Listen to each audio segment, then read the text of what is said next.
हाँ साथियों, आपने बिल्कुल सही सुना। वहीं उत्तर प्रदेश का कानपुर। इस बात को सुनिए और सुनने के बाद भी अगर आपका खून न खौले तो ये समझ लीजिए कि आपकी इंसानियत मर चुकी है। साथियों नमस्कार। साथियों, साल था 2014।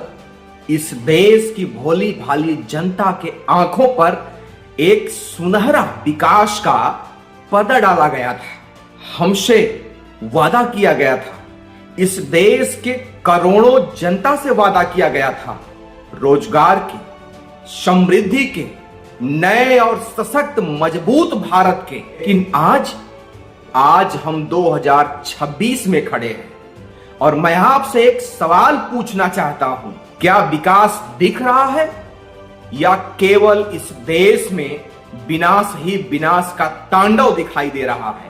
आज हमारे देश का युवा, किसान, बेरोजगार किस तरह से मजबूर हो गया है साथियों, जिसका एक खौफनाक उदाहरण अभी हाल ही में कानपुर में देखने को मिला। हाँ साथियों, आपने बिल्कुल सही सुना।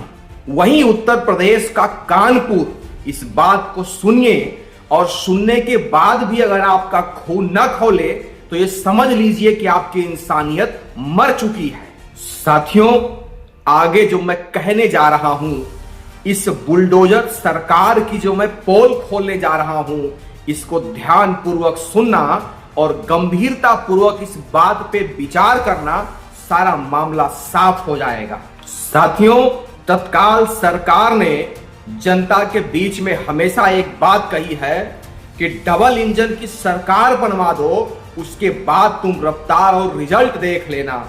और क्या गजब की बात है साथियों कि रिजल्ट देखने को मिलना कब से शुरू हो गया है, ये आप सभी लोगों के सामने है। बिहार का एक नौजवान, गरीबी से टूटा हुआ, मजबूर, बेबस, लाचार, अपने परिवार के पेट को पालने के लिए वो बिहार से यूपी में आता है, मेरठ में जाता है और वहां पे उसका भेंट एक दलाल से हो जाता है जो किडनी का काला बाजारी ऐसे डॉक्टरों के साथ मिलकर के करता था जो अवैध रूप से चलाया करते थे।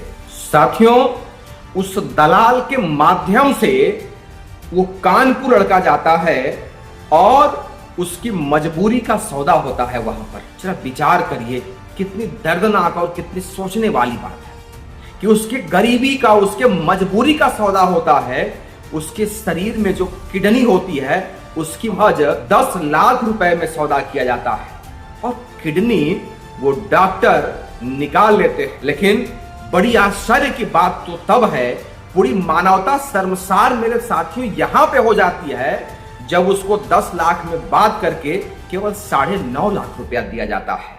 जरा विचार करिए कि ये मानवता कितने नीचे गिर गई है, कितना इसका स्तर गिर गया है और इसमें दोषी कौन है, इस बात पे भी हम आगे बात करेंगे आप लोगों से। और पूरा विवाद इस 50,000 रुपए को लेकर के उठता है। लड़का पुलिस स्टेशन जाता है, वहां जाने के बाद सारा माजरा जब प्रशासन को समझाता है तो साथियों राज परत दर परत खुलने लगता है फिर।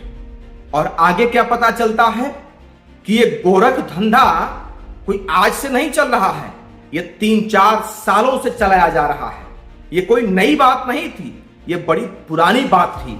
3-4 सालों से धंधा बड़े ही मजबूती से और धड़ल्ले से और सरकार के बिना खौफ के चलाई जा रही थी। साथियों, अब बड़ी मजे की बात, अब खेल यहां से शुरू होता है। किडनी तो कौड़ियों के भाव में खरीदी जाती है, लेकिन आगे 50 लाख से लेकर के 1 करोड़ रुपए तक उसको बेची जाती है। जरा सोचिए, ये धंधा किसकी आड़ में चलाया जा रहा था, कौन इसका सरगना था, किसकी संरक्षण में ये चलाया जा रहा था, सब पे बात करेंगे आगे आपसे। साथियों, यहां पर एक सवाल खड़ा होता है कि ये धंधा 3-4 सालों से चलाई जा रही थी, क्या इस पे कभी सरकार का निगाह नहीं गया? साथियों, जरूर गया होगा निगाह इस पर, लेकिन पूरा स्पष्ट होता है कि कहीं न कहीं इसमें से सरकार भी इन्वॉल्व है, क्योंकि बिना उसके संरक्षण के 3 से 4 सालों तक ये धंधा चलता कैसे रहा? कैसे गरीब मजदूर मजलूम बेबस होकर के वहां तक पहुंचता रहा? जरूर इसमें एक बड़ा साजिश है, बड़े बड़े लोग इसमें इन्वॉल्व हैं। समय पर समय ये सारी साजिशें खुलती जाएंगी। कौन कौन लोग इसमें इन्वॉल्व हैं, ये सारी चीजें आपके सामने धीरे धीरे आती जाएंगी। सरकार की जो नीति है वो सब आपके सामने है, और सरकार जो खोखले दावे करती है हमारे जैसा शासन व्यवस्था कोई नहीं कर सकता है, वो सारा खोखला शासन व्यवस्था आपके सामने है। अपराधी खुलेआम घूम रहा है, ऐसे ऐसे गोरख धंधे खुलेआम चलाए जा रहे हैं। क्या सरकार की निगाह में नहीं है ये? बिल्कुल सरकार की निगाह में होगा ये। सरकार इसको जानती है, समझती है, लेकिन फिर भी दोषियों के ऊपर कार्रवाई नहीं करती है साथियों, तो जाहिर सी बात है कि सरकार इसमें इन्वॉल्व है। मैं जन अधिकार पार्टी का एक कार्यकर्ता होने के नाते इस सरकार से, इस अंधी बहरी सरकार से एक सवाल पूछना चाहूंगा कि क्या इस देश में गरीब जनता को रहने जीने खाने का अधिकार नहीं है? एक तरफ हमारी माताओं बहनों को गैस सिलेंडर के नाम पे ठगने का काम किया, जो उनका सुहाग होता है, सुहाग का प्रतीक मंगलसूत्र होता है, आज गैस सिलेंडर को लेने के लिए वो उसको भी बेचने पर मजबूर हो जा रही हैं। एक पीड़ित युवा अपना पेट पालने के लिए, एक गरीब युवा अपना पेट पालने के लिए अपना किडनी तक बेच दे रहा है। आपको इस देश का, इस प्रदेश का मुखिया इसलिए जनता ने नहीं चुना था कि आप उसको रोड पे ले आए, आप उसके सुख चैन को छीन लें। आपको जिम्मेवारी जनता ने इसलिए दिया था कि वो 2 रोटी चैन और अमन की खा सके, नींद ले सके अच्छे से, अपने बच्चों को अच्छी शिक्षा और अच्छी रोजगार उसको मिल सके। यही आपने वादा किया था ना, यही तो कहकर के 2014 में आप आए थे। यही कहा था आपने ना कि 2 करोड़ नौकरियां हर साल हम देंगे, 15 लाख रुपए आपके खाते में यूं ही आ जाएंगे, काला धन जो विदेशों में जमा है वो आपके खाते में आ जाएंगे। यही तो कह करके आप सरकार में आए थे, लेकिन आपने जनता को कहीं का नहीं छोड़ा। आज माताएं बहनें बेबस लाचार हैं, बहन बेटियां अपनी मान सम्मान बचाने में परेशान हैं। हम टैक्स क्यों सरकार को देते हैं? हम अपनी गाढ़ी कमाई, गाढ़े पसीने से कमाया हुआ धन टैक्स के रूप में सरकार को क्यों देते हैं? क्या इसलिए कि उस टैक्स के पैसे से गुंडा माफिया फल फूल सके?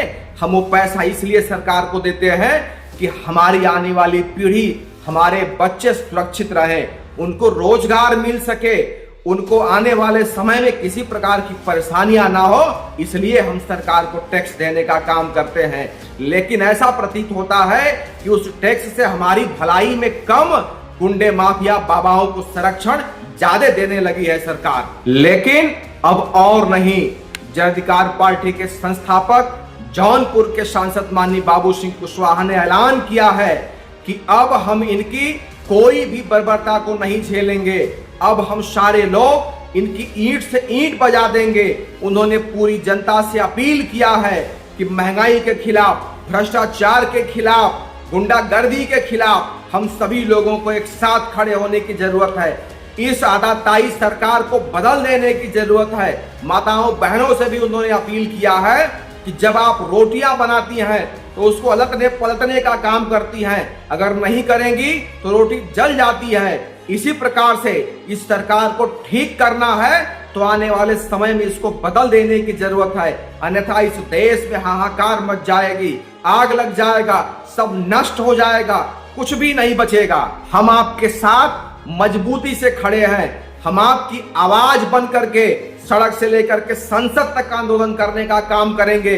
आप केवल मेरा सहयोग करिए, आप इस मिशन के साथ चलिए। आप देखिएगा एक दिन वो जरूर आएगा जब इस देश में शांति और अमन फैलेगा। इस बुद्ध के देश में शांति हमेशा से रही है, आगे भी रहेगा। इस देश को फिर से हमें विश्व गुरु बनाना है, इस देश को हमें फिर से सोने की चिड़िया बनाना है।